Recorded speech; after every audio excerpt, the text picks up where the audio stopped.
Hello, everyone, and welcome to another episode of Speak, Film, and Enter, a podcast where we review and rank movies. I'm Nate. And I'm Dylan. And I'm Adam. Today, we've got the new feature film from director James Gray to review for you called Armageddon Time. James Gray has previously directed movies like Ad Astra and The Lost City of Z, one of which I really like and one of which I hate. So very kind of up in the air coming into this one. Adam, would you like to tell the people what it's about? Yes, indeed.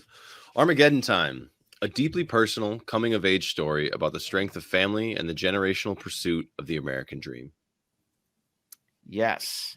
I feel like we've been getting quite a few of these from directors lately with the sort of semi-autobiographical portrayals of their youth.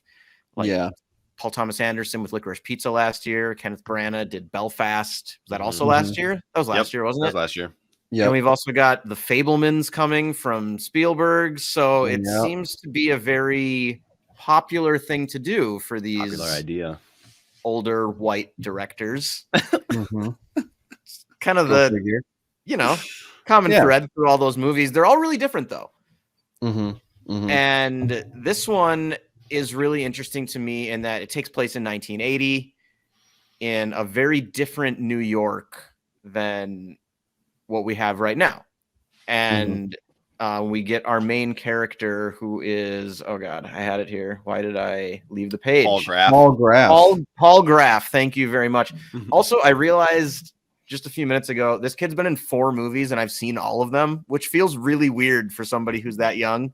Yeah. He was in The Black Phone and Devil All the Time from Netflix, and also Uncle Frank, which is a movie on Amazon Prime, and then Armageddon Time. So I thought that was really surprising because a lot of times with kid actors, like right before we start these episodes, I'll be like, oh, have they been in anything else before? Because Dylan and I just reviewed After Sun, where the girl who played the lead, one of the 2 lead roles in After Sun, this is her first movie ever. So I thought I'd check out what Banks Repeta has been in before.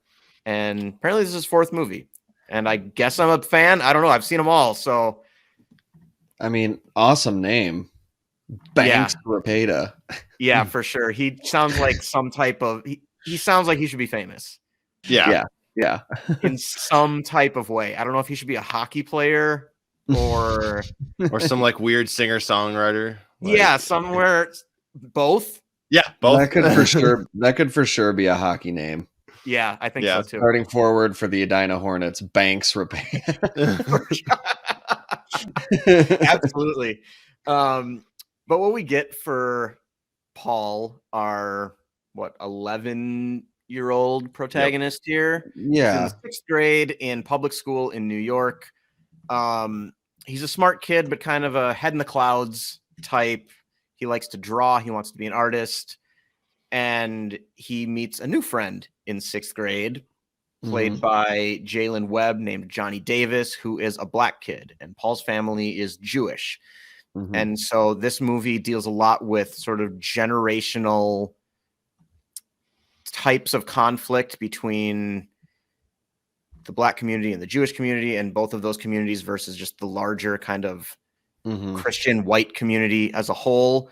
It sort of gives you sort of 3 different generations of looks at kind of the attitudes of this Jewish family and kind of specifically the men in the family on how the world perceives them and their level of privilege or lack of privilege, depending on how old they are. And it's a really interesting balance. So when Paul meets and befriends Johnny, it's an interesting moment for him. And Johnny's a year older because he's been held back. And he kind of starts to show Paul a little bit more of the fun side of growing up a bit more independence.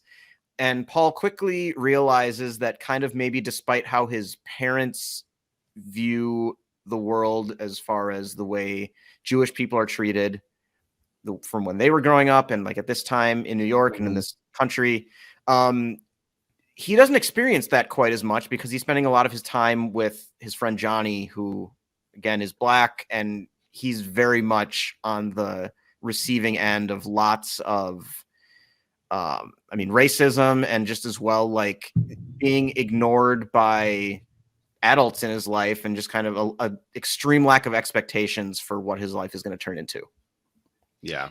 Yeah, I kind of picked up on it as like Johnny's kind of already disillusioned with like the system and kind of like where he's at and like how the different classes are like related to each other. Like he's already disillusioned. He's already like, man, like screw school, screw this teacher, like screw, like he's already. And then I think that's very alluring to Paul. I think Paul is drawn to that because I think Paul is at an age where I think he's kind of losing a lot of his like his like innocence of being a child. And he's starting to realize like how tough and sometimes awful and like hard life is and the real world is.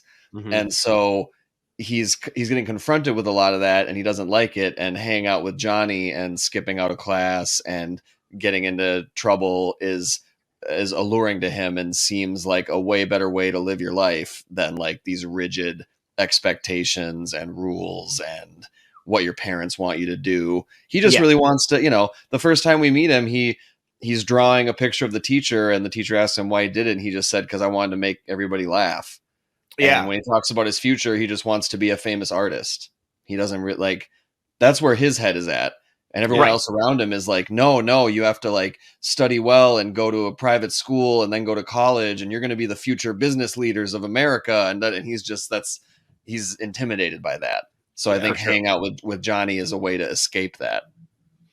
Yeah, I think it's one thing that kind of shows that is his dad is talking to him at some point and just says, you need a good job. You're going to have a good job, something to fall back on so that when your dreams inevitably fail, you will have what you always like, something to keep the line, something to keep us proud of you. Basically, you're going to succeed. We're going to make sure of it. But like, you got to figure it out now. Yeah. And his older brother, his older brother already goes to a private school, but he's attending public school. And one of the first conversations we see him and his family have around the dinner table is like, should we put Paul in a private school? Like, how big of a disadvantage is it to him to be in a public school, and, kind of forcing him down the same track that his older brother is already down, going down. Yeah, definitely. I really like the way that this kind of going back. We should say too, his parents played by Anne Hathaway and Jeremy Strong. This movie has a very good cast. And then his grandfather's who's kind of his best friend. Yep. Played by Anthony Hopkins, who again, is he ever not great? Yeah, not recently. He's almost the best actor in the scene. And he plays a character in this movie that could get a little.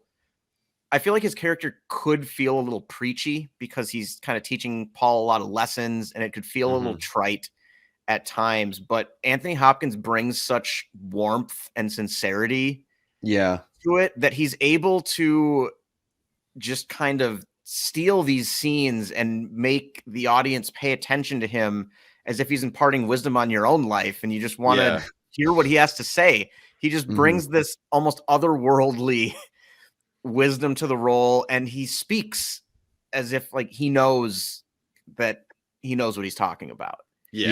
There's like, if you just shut up and listen to me, I'm going to speak slowly and at my own pace, but if you just listen to what I have to say, you're probably going to be fine. And it feels like he's been like, it comes from a place, like you said, of like sincerity, or even like he's been humbled by his life. Like it's very clear-eyed. It's not pretentious advice. It's like, I've lived 80 years and been through some shit. So here's just my honest, heartfelt, humble advice. That's how it comes off. And I think he brings a nice balance between kind of Paul and then his friend Johnny again, where they're just a little more mischievous and they're not buying into the whole school as the path kind of thing. Whereas Paul's parents are all about that. Anthony Hopkins his character kind of brings a nice balance because he is supportive of Paul's dreams to be an artist, and he does actually listen to the problems that Paul is having in school, while at the same time being the driving factor behind eventually getting him into private school and making sure that he has as many advantages as he can possibly have in this world. Because he tells Paul a story at one point about how him and his wife, Paul's grandma, came to the US fleeing persecution. And so we see, and that's something that Paul hears it, but he's never experienced that in his life, because at this point in 1980, it's a little easier. I think this is what James Gray is going for. It's harder for a kid to notice these types of things in 1980 because as a white Jewish kid, it's easier for him to kind of blend in than it is for Johnny to blend in. Yep. And that's where it's kind of like, maybe like, that's where I talk about kind of the generational gaps here, where it's like Anthony Hopkins' character fled persecution. And then I'm sure Paul's parents dealt with all kinds of anti-Semitism, like overt and just in their face. Yeah. And it's a little less for Paul. So he hears it, but he doesn't really experience it a lot. So I think it's hard for that message to fully sink in for him. Oh yeah, I would agree with that. And then there's even like he learns like that the family changed the family name because it was much more Jewish, and now they changed it to Graf.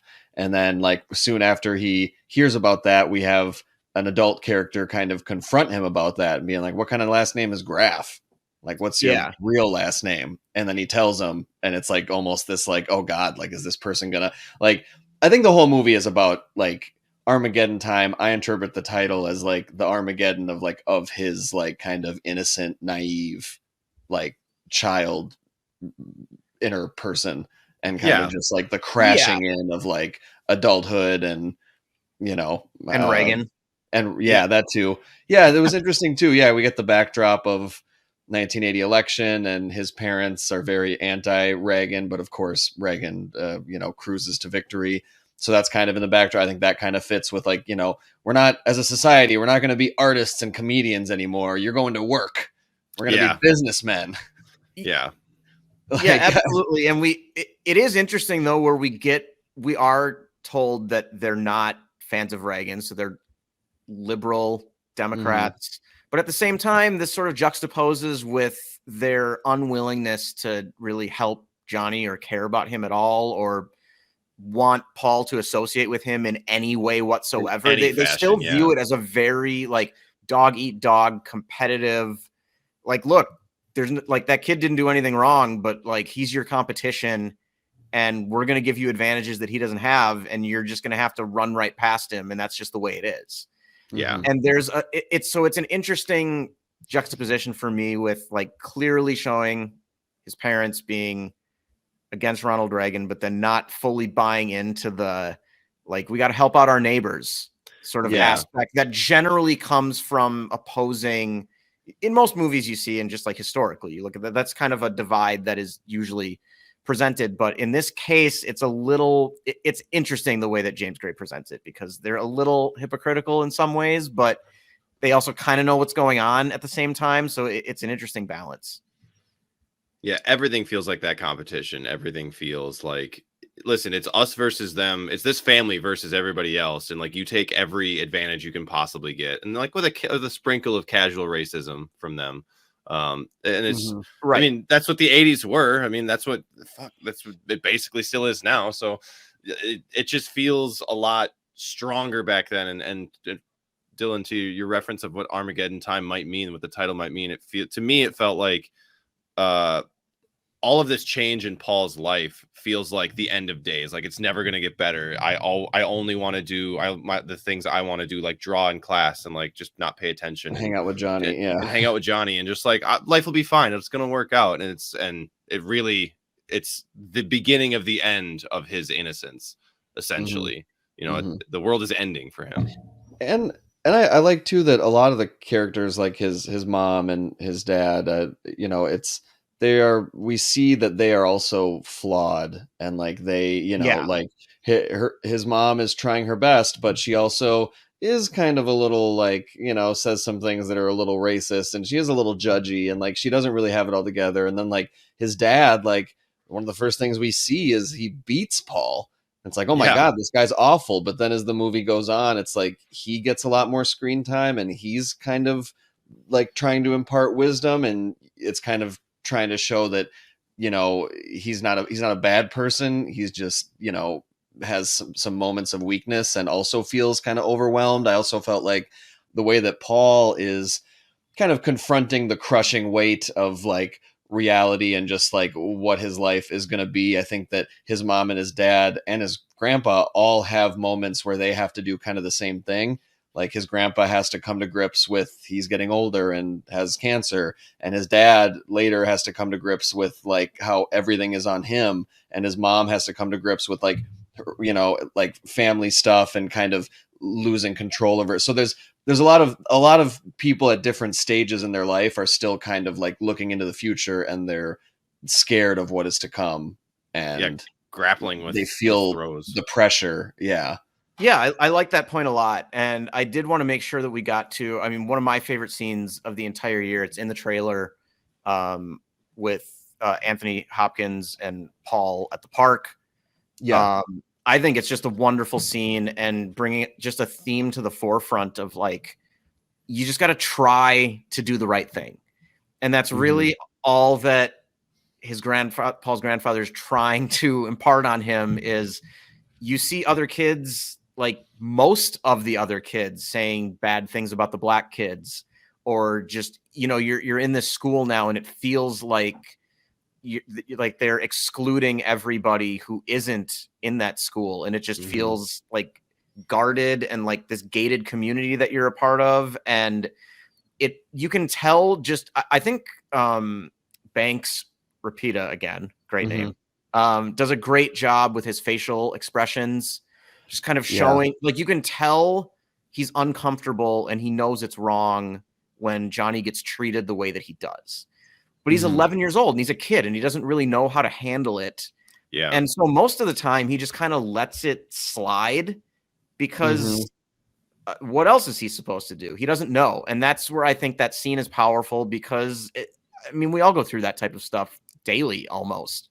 Where it's kind of a balance of, okay, how big of a deal do I make out of this? Do I let it go, or do I say something and turn this into a big thing where now there's like anxiety and pressure and potentially anger and humiliation? Yeah.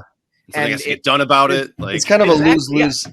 It's a lose-lose situation for him a lot of times in this movie, where it's like, yeah, he wants to make friends at the new school really, really badly, but then those friends are talking shit about Johnny, and he doesn't want to do that.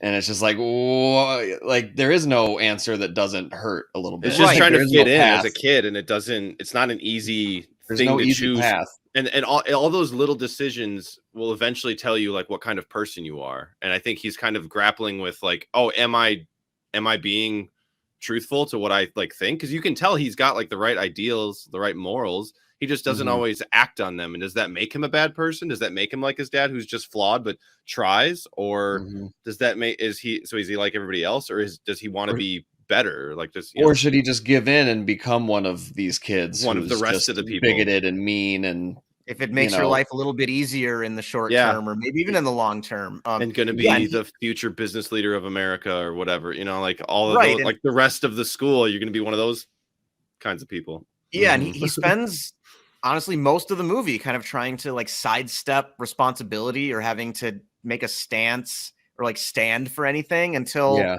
we get to kind of the third act where that just becomes no longer an option. And I love the way that this movie, like that whole sequence plays out and the way that it ends, because without like really giving anything away, this movie doesn't turn into some big like triumphant coming of age story that you're used to seeing. And I think part of that might be part of why this movie has a 47% audience score on Rotten Tomatoes, which I think is ridiculous. Yeah. But it doesn't resolve itself in a way that it looks like it's going to for the entire movie. It doesn't take that step of kind of smiles for everybody and look how much we've all grown. Yeah, by the end of the movie, and it just more takes the stance that like this is going to be really, really hard, and you're going to screw up a lot, maybe more often than you don't, and you just got to keep trying, and that's really the most important thing that you can do. And that's not how that's not the message that a lot of movies end up having, and I think that's where some of the lack of enthusiasm for this has gone. But for me, at least, I thought it was a refreshing and bold take especially given that this is very autobiographical and pretty much based off things that happened to James Gray and things that he did. And I thought it was really interesting that he was kind of bold enough, I guess, to end the movie this way and kind of paint his character in not the best light at times.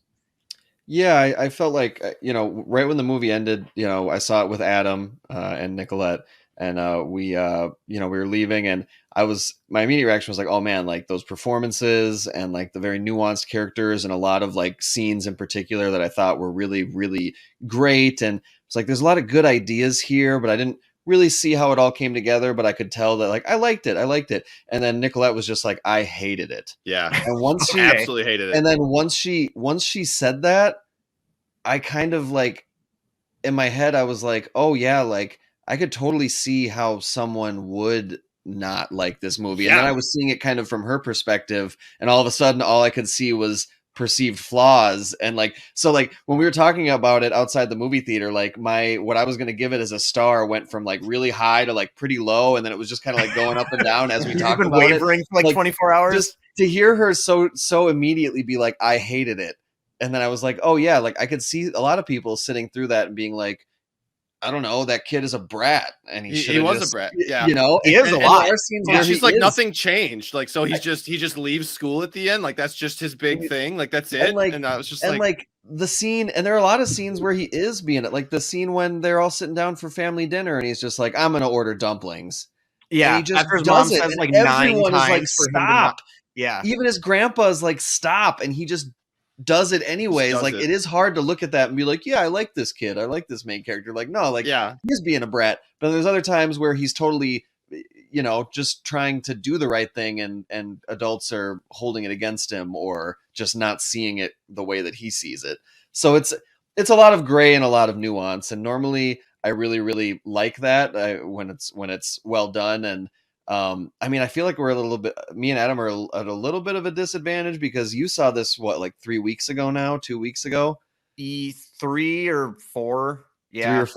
3 or 4 weeks ago. And me and Adam saw it last night. And I feel like this movie, I need more time to ruminate. Sure. Yeah. Fair. Because it covers so many things, and like it's one of those movies that's like it's about like something happens, but it's not like about a whole lot. There's just all of these things are going on. You know what I mean? Yeah. Like it's just ideas and trying to figure out like your place and all of that kind of thing. All the abstract ideas that you can come up with about growing up in the 80s as a Jewish kid in New York, and like. We don't really and get the fact that he's a kid, like you said, Nate, he kind of has his head in the clouds a little bit, kind of misguided. And then in most movies, what we would find out is that, but he's actually a genius, or like, but he actually is an amazing artist, or, or like he gets a job off of that, or goes to a cool school. Yeah. There's this redeeming thing about him where like, even if he's rude to his teachers and kind of rude to his parents and kind of aloof, like he has this. Whereas this movie is actually bold enough to be like, no, he just kind of is kind of a normal kid who's a bit of a dick sometimes and tries to be good at other times, which is basically all of us. Can sort of draw, like is sort of artistic, but he's like good not, at it for like, sure. He's good, but not enough to be like, oh, you should go to an art school, like as a 6th grader or something like that. They're just like, no, you're going to private school now. Like you got to figure everything else out. Like you don't get to do this forever. Yeah, I mean, just with its kind of lack of a specific like plot. I'd kind of compare it to like the 400 Blows, or like if anybody's ever read A Tree Grows in Brooklyn, which is one of my favorite books ever. Just those types of stories, I think this compares pretty favorably to. So you guys have anything else, or you want to get into the stars? We can get into the stars, but definitely the 400 Blows comparison, because I know you had mentioned it when we talked before, and just even like halfway through the movie, I was like, oh yeah, this is and then the way it ends for sure, and the trouble that he gets into, it's just like, oh man, just kids making wrong choices. Absolutely. All right. Well, we'll be right back with our star ratings.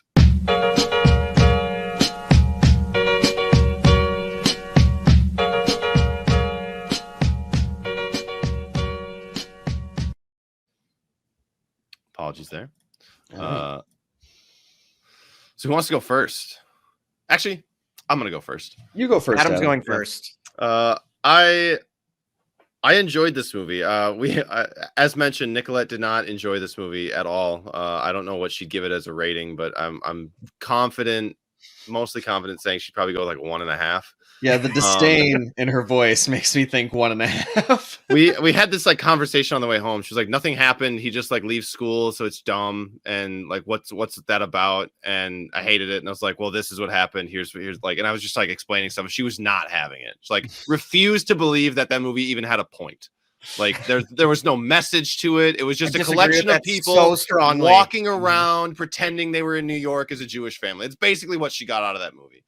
And I just hard disagreed. I really enjoyed it. I thought like the nuance that we get of Paul's life and him being kind of a tool, kind of a terrible kid, and also balancing like wanting to be a good person. Like you figuring that's like you're gonna be perceived at least as not very good for a while until you start figuring stuff out. And when he's when all this like casual racism or overt racism starts happening to Johnny, he sees that and knows like, well, I don't want to do that, but he's still going to be sort of bad in other aspects of his life. It's just him slowly figuring out like the course of his life and what it's going to take. And just like the family dynamic I thought was really interesting and really different. I found myself throughout the movie like watching it and being like, man, like going to I have it, my mouse hovered over it. Whoops. Well, you hadn't said it yet, so I'm giving it 4 stars, but yeah, like the difference in like what growing up in New York and going to school, like as a elementary school kid or middle school kid, is so vastly different than what my upbringing was in like basically suburbia, which is or even just small town America. It's just like I don't have to go to a high-rise building for school every day. Like it was, or take the subway, or like do any of that like independent stuff. I would have been terrified to take a subway with a friend at 11 years old. I barely like ordered my own food until I was like 8. Like if I like went to McDonald's or something, I was too timid to talk, and I was just like, I can't pull that off. So it just those types I found myself thinking about that kind of stuff throughout the movie. But I really enjoyed it. 4 stars. I will only say I don't understand what Jessica Chastain had to do in this movie. I thought that was kind of worthless. Yeah, in that spot. Those two characters still, I'm not sure about that. I want to know if that's like actually real. It very well could be. It could be that they like donated to the school. No, that maybe maybe the director went to that school at some point or had, because basically what we're talking about is we meet members of the Trump family in this movie. We meet Fred Trump and we meet Marianne Trump, and they're like boosters for this private school.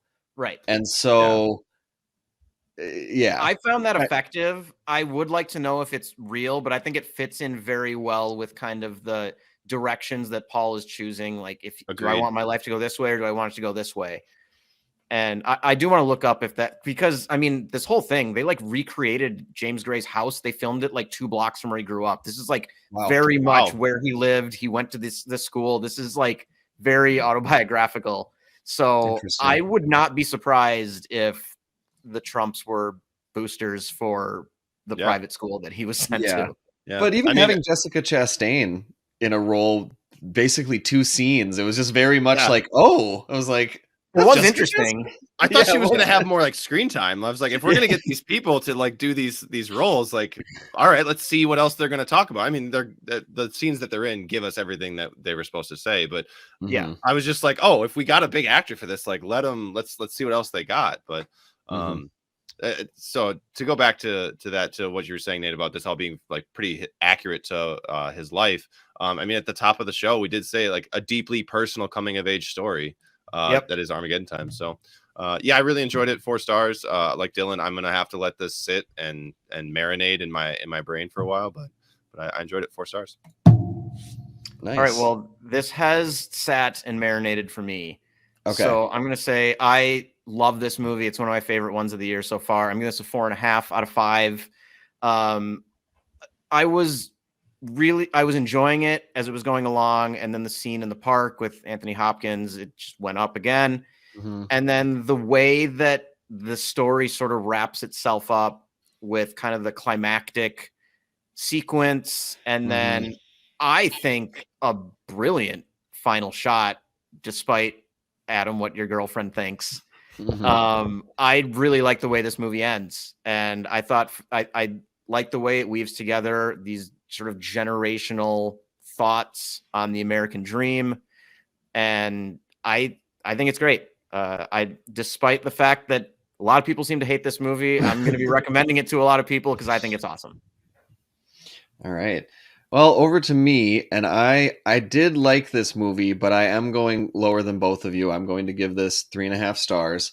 Okay. I thought it was really good. I guess for me, I felt like there was a lot of great ideas, great performances. I liked the themes, and there's certainly a handful of scenes that I thought were great, but I didn't get that feeling that it was all tied together in the end the way that some other movies are, like, you know, let's say movies that live in that gray ambiguous area like Burning. Sure. Or like it seems like it gets to the end and then they give you the key that unlocks everything and you're like, oh, I get it, right? They give you like the decoder ring and then the second time you watch it it all makes sense. Whereas this one, I feel like I haven't gotten that yet. I don't see how it all goes together. I like all the pieces. Sure. I just don't know how well it all how well they all complement each other. Yeah, and like even the ending, like at first I was a little underwhelmed, and then I was like, no, it's like perfect. But then I was like, and we're not going to talk about that because this isn't a spoiler review. But I feel like that conversation would be helpful because even after it, like I was like, oh, so does that mean? And Adam was like, well, I didn't take it that way. I just took it, I was like, okay. And then honestly, I think that the Trump stuff felt a little weird. I like that it fits with the themes, but it just kind of took me out of it for a little bit. It just felt a little bit like, oh God, like, and then I'm like, is Donald going to show up? Is he one of these kids? Like it brought in this kind of real world, maybe because literally I saw it the day after election day at the midterms, but it just felt a little bit like, why is the real world like creeping into this? Like, I don't like this. I don't like seeing. That's that's the story that Paul's going through.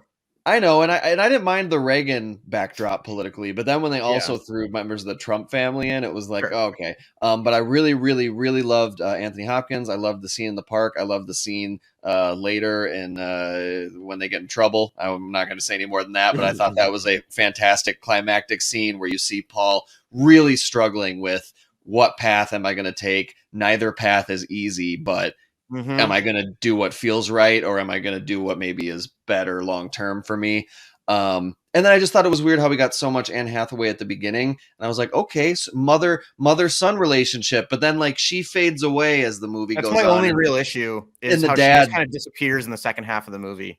Yeah, and the dad becomes much more prominent. But again, I liked it. I would definitely watch it again. I think it probably will only go up as I think if I was to watch it again, I'd see a lot more things connecting and I would feel better about like, okay, like this is what it's going for, but still really good. And I would recommend it to most people. I think it's definitely worth checking out. Yeah. I think that Anne Hathaway stuff, I mean, I think she was great. I think she was probably better than Jeremy Strong was, although Jeremy Strong was fantastic as well. I took like her fading away in the movie and the rising of the dad to be like Paul has all these emotions at the beginning of the movie that like he doesn't really know what to do with. He's again like head in the clouds, all that kind of thing, and he's really close with his mom, and that's like his grandfather is his mom's dad, so it's on it's his maternal grandfather. So all that's going on. He's the only one that can get to her or get to him. And then after some events take place as she starts to fade, his dad rises to power essentially, or in his much more prominent. Much more prominent, and it feels like that's the journey Paul is making from like caring about your emotions and wanting to be an artist and stuff to going, this is the real world. You have to work. You have to do all of these things, and that's definitely like a dad trope in movies. Especially in this now one. You have to work. Like you have to provide for a family. You have to be a man about things and like learn how to do shit because it's going to be up to you at some point. Yeah, and that his dad has that own arc as well. So that's how I took it. Kind of the transformation from like kind of a mama's boy kid to a man, or at least a young man. I think that's a good interpretation of it. But so 3.5 from me. So solid scores. There we go. All solid. We all liked it. I think 44% or that's ridiculous. I mean, just the performances alone. That's not. Right. That's come on. Ridiculous. All right. Well, was there anything else that we wanted to say about Armageddon Time, or is it my turn to put a wrap on the show? You got it. All right. Oh, I lie now and then, I suppose. Sometimes I'd tell them the truth and they still wouldn't believe me, so I prefer to lie.